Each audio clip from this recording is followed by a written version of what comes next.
Halo guys, oke kemarin kita udah belajar tentang measures of central tendencies ya. And now we learn about measures of variabilities. Jadi kalau di measure of variabilities itu ada 3 hal yang harus kalian ingat, yang itu pertama itu range ya, baru standard deviation dengan variance. Nah nanti Miss akan jelaskan tentang rumus-rumusnya ya. Hope that you understand, okay? Thank you guys, silakan menonton. Oke guys, jadi ini measures of variabilities, Miss sudah catat.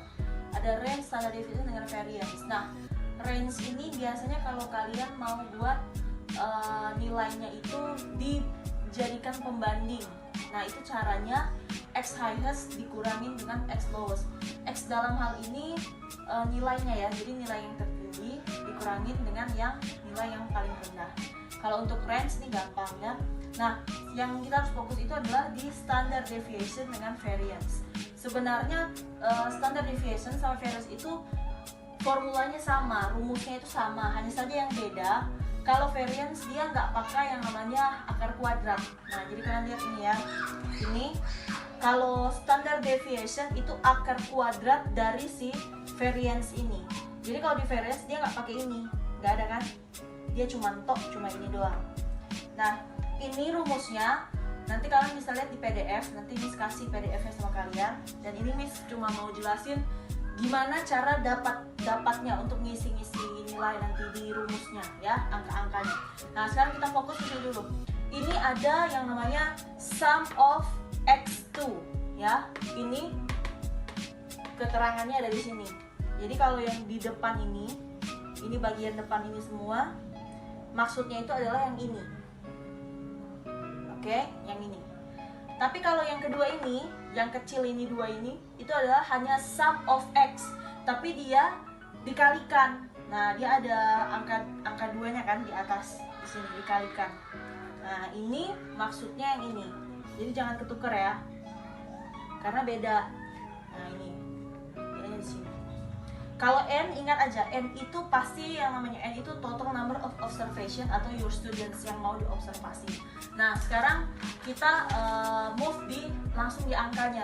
Tadi yang Miss bilang sum of x yang pangkat 2 dengan sum of hanya x. Ya, ini bedanya. Itu dia ada di sini, guys. Jadi, pada awalnya ini number ya. Number 1 2 3 sampai 5 ini N total dari students kalian atau total dari students yang diobservasi. Itu ada 5 orang. Dihitungnya dari sini 1, 2, 3. Jadi kalau misalnya students kalian ada 100, N-nya itu 100. Kalau studentsnya 50, N-nya 50. Kalau studentsnya hanya 20 orang, ya berarti N-nya 20 orang. Nah, nanti itu ada nilai-nilainya berbeda. Jadi kalian jangan dulu lihat yang namanya X2 ya. Kalian fokus di nilainya. Jadi students pertama itu dapat nilai 7, students 2 dapat 8, dan seterusnya sampai students 5 dapat 8. Nah, ini jangan dulu dilihat, hasilnya jangan dulu dilihat, ini belum ada ya. Ini kalian dikalikan lagi, jadi 7 kali 7 itu berapa? Nah, ini hasilnya 49. Jadi maksudnya X yang pangkat 2 ini itu adalah perkalian kembali dari si X-nya ini. Jadi 49 ini, cara dapat 49 ini bagaimana? 7 dikali 7 ini. Atau enggak, biasanya kayak gini. Nah, ini kan kalau di matematika angkanya seperti ini. Jadi 7 kali 7 49. 8 dikali 8. Atau bukan gini. Ini dia 64 sampai seterusnya. Nih, 9 kali 9 81. Nah, nanti setelah itu baru kalian sum. Kalian totalkan, jumlahkan. Total dari X itu, sum dari X ini 39. Jadi ini lambangnya. Yang ini tadi. Ini lambangnya. Ini lambangnya ini, ya. Ini lambangnya. Oke. Nah, terus nanti ditotalin lagi yang untuk bagian keduanya. Jadi yang sudah tadi 7 kali 7, 8 kali 8 ini ya, hasilnya ini juga ditotal. Ini hasilnya 307. Nah, yang angka ini lambangnya itu yang ini. Nah, ini. Nah, jadi ini dulu dimasukin yang pertama, baru yang kedua ini. Oke? Jadi ini dulu penjelasannya yang awal. Nanti Miss kasih contoh langsung konkretnya, angkanya bagaimana. Nah guys, ini contohnya ya, Miss kasih ada 10 students, kelihatan ya. Ini 10 students, mereka gettingnya angkanya scoresnya kayak gini. Nah kayak tadi Miss bilang kalau yang X pangkat 2 ya, atau X kuadrat ya namanya ini. Nah ini dikalikan lagi, jadi sekarang kita kalikan, oke? Jadi ini ibaratnya 2 dikali 2 ya, berarti itu hasilnya adalah 4. Oke, and then 3 kali 3 hasilnya 9. Ini sama. 4 dikalikan 4 juga. Oke. Jadi 4 kali 4 itu 16. 5 dikali 5 25 ya. Jadi jangan lupa ini dikalikan juga. Dikalikan. Sama semuanya ya. 25. Nah, 6 kali 6 itu 36. 8 kali 8 64. Nah, sekarang kita masuk di sum of-nya. Oke? Sum of X. Jadi ini ditambahin semuanya. 2 tambah 3 tambah 3 tambah 4 tambah 5 tambah 5 tambah 5 tambah 6 tambah 6 tambah 8 itu hasilnya 47. Oke? Baru yang X kuadratnya ini juga X pangkat 2-nya di sum, ditambahin semua. Jadi 4 tambah 9 tambah 9 tambah 16 tambah 25 tambah 25 tambah 25 tambah 36 tambah 36 tambah 64. Itu hasilnya 249. Oke, 249. Ini kelihatan nggak ya? Coba dijelasin deh. 249. Nah, ini hasilnya. Oke, sekarang kita move ke SD-nya sama si variance-nya, standard deviation. Nah, ini rumusnya. Kalian lihat dari rumus kedua ini bedanya tuh cuma satu. Kalau standard deviation itu dia pakai yang namanya akar ya, dia pakai akar nih. Nah kalau yang di variance itu nggak pakai. Sekarang kita pindahin, move angka yang di sini ke sini. Oke, guys, perhatiin baik-baik ya. Sum of X yang ini pangkat 2 itu hasilnya adalah 249. Jadi ini dipindahin sini 249 dikurang, ingat dalam kurung sum of X-nya yang ini. Jadi ini 47. Tapi jangan lupa di sini ada 2, berarti nanti itu dikalikan. Oke? Jadi 47 dikali 47. Itu jangan lupa angka 2-nya di sini. Ya. Nah. Baru sekarang M ini adalah ini. Jadi total total students ya, itu ada 10 orang. Jadi N di sini pindah 10. Sekarang ini N kurang 1, berarti 10 dikurang 1. Oke? Sekarang kita kerjakan. 249-nya pindah. 249. 47 kali 47 itu hasilnya 2209 dibagi 10. 10 kurang 1, ini hasilnya 9.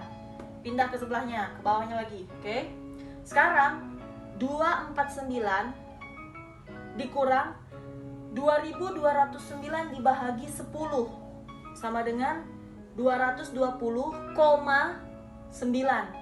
Oke, 9. Ini 9 tetap. Ya. Baru sekarang kita ini kurangin lagi, ke bawah lagi, lebih diperkecil. 249 dikurang 220,9. Oke, hasilnya 28,1 dibagi 9. Ini dibagi hasilnya itu begini. Jadi 28,1 bagi 9 adalah 3,12. Tapi ini masih dalam bentuk akar. Jadi akar dari 3,12 itu berapa? Hasilnya itu 1,766. Nah, ini hasilnya. Ya. Ini hasil akhirnya. Jadi SD-nya tuh ini. Oke. Sekarang kita pindah ke variance. Nah, guys, variance ini sebenarnya tanpa kalian dihitung lagi, kalian udah tahu variance itu di sini berapa. Variance-nya itu sebenarnya adalah ini 312 ini. Variance-nya adalah 312. Kalau nggak percaya, sekarang kita pindah ke sini ya. Oke, kita pindah lagi nih. Sum of X ya, yang pangkat 2 ini 249. Baru sum of X itu yang ini 47 baru pangkat 2. 47 nanti kali 47. N-nya ada 10. N kurang 1, 10 kurang 1. Oke, ini kan 10 siswa ya. Baru kita pindah nih bawahnya. Sama 249. Ini kan sama aja gitu sebenarnya, 249. Sekarang 47 kali 47 sama 2209 dibagi 10. Nah, di bawahnya lagi sama. 249 dikurangin 2209 dibagi 10, hasilnya ini 220,9 kan? Oh ya, ini sorry, 10 kurang 1 9. Jadi 9. Oke. Sekarang kita kurangin 249 dikurang 220,9 itu sama dengan 28,1. Baru kita bagi 9. Nah, hasil S-nya terakhir itu 28,1 bagi 9 itu 3,12. Coba lihat, sama aja kan? Nah, jadi sebenarnya tanpa kalian buat rumusnya, kalian udah tahu yang namanya dari dilihat kuncinya itu buat standard deviation. Hasil akhir dari standard deviation di atasnya ini adalah hasil dari si variance. Oke? Kalau kalian nggak percaya kalau ini adalah hasilnya variance, kalian kalikan ini. Jadi dikali ya, guys. Jadi 1,766. Nah, nih. 1,766 ini dikali juga sama 1,766. Oke? Jadi kalau ini hasilnya ini berapa? Dari ini itu 3,118. Nah, ini 3,118 itu dibuat pembulatannya. Cara membuat pembulatan itu bagaimana? 3 tetap ya, 3 tetap. 8 ini semua angka yang lebih dari 5, jadi batasnya itu 5. Itu harus ditambahkan di angka di depannya. Jadi kalau 8 ini udah berarti lebih dari yang namanya 5.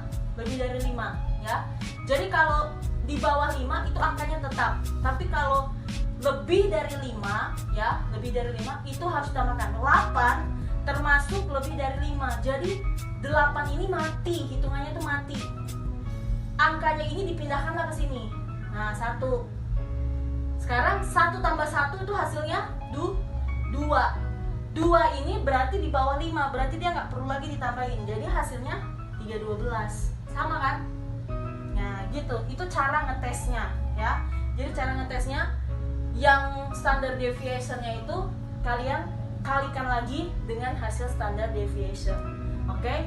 Kalau untuk kayak begini, kalau masih angkanya genap ya, yang kayak 10 ini gampang banget kalau misalnya mau dibagi. Itu tinggal tarik koma di belakang. Oke? Dan perlu kalian harus ingat, guys, ini rumus ini itu berlaku untuk kayak di tes. Jadi kalau di tes itu ada ketentuan bahwa untuk desimal itu hanya 3 digit desimal. Ini 3, 1, 2, 3. Jadi hasil akhirnya begini. Tapi kalau nanti di rumus di correlation itu 4 digit desimal. Tapi nanti berikut kita akan belajar untuk rumus correlation.